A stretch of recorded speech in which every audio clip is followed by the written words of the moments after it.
வணக்கம். இன்னைக்கு தக்காளி ஊறுகாய் எப்படி பண்ணுறதுன்னு பார்க்கலாமா? அதுக்கு தக்காளி 1 கிலோ வாங்கியிருக்கேன். வாங்கி, கழுவி, அத துடைச்சிடணும். ஈரம் இருக்கக்கூடாது. லாஸ்ட் வரைக்கும் செஞ்சு முடிக்க வரைக்கும் ஒரு சொட்டு தண்ணி கூட படக்கூடாது.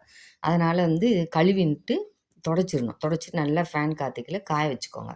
காய வச்சு அத நல்லா கட் பண்ணி வச்சுருக்கேன்.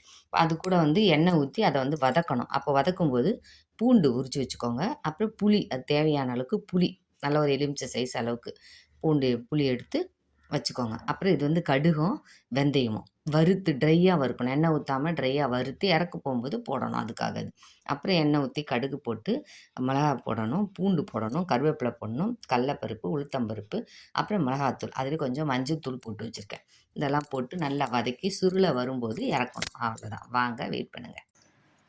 கடாய் வச்சு எண்ணெய் ஊற்றிக்கலாம். கொஞ்சம் நிறையவே எண்ணெய் ஊற்றிக்கோங்க வதங்கிறதுக்கு. எண்ணெய் காஞ்சதும் போடலாம். புளி, அப்புறம் தக்காளி கொட்டிக்கலாம்.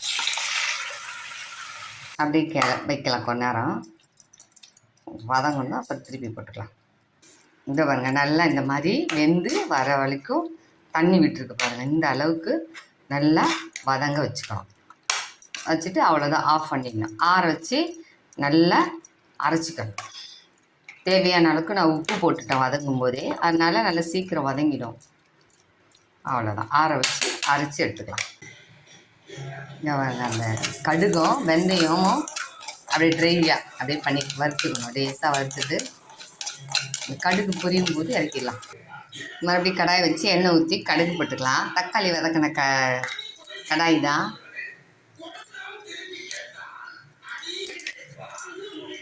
மிளகா போட்டுக்கலாம், கருவேப்பிலையும் போட்டுக்கலாம்.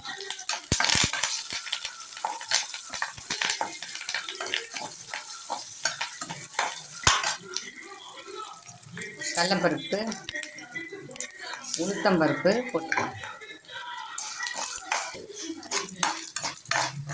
செவந்துருச்சு.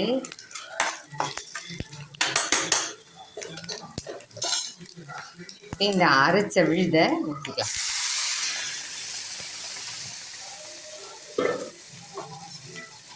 அப்படியே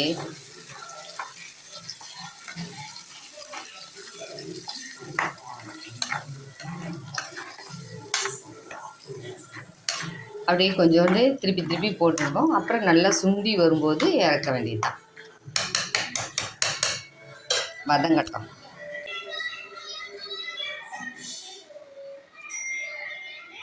இந்த மிளகாத்தூளை போடலாம். உங்களுக்கு எவ்வளோ தேவையோ அவ்வளோ போட்டுக்கோங்க. வேகட்டும். இதோ பாருங்க, அவ்வளோதான். நல்லா தொக்கு பார்த்தீங்களா எப்படி ஆயிடுச்சுன்னு. அப்படியே ஆற வச்சு இறக்கி ஸ்டோர் பண்ணி வச்சுக்கலாம். சாதத்தில் போட்டு பிசைஞ்சு சாப்பிட்லாம்.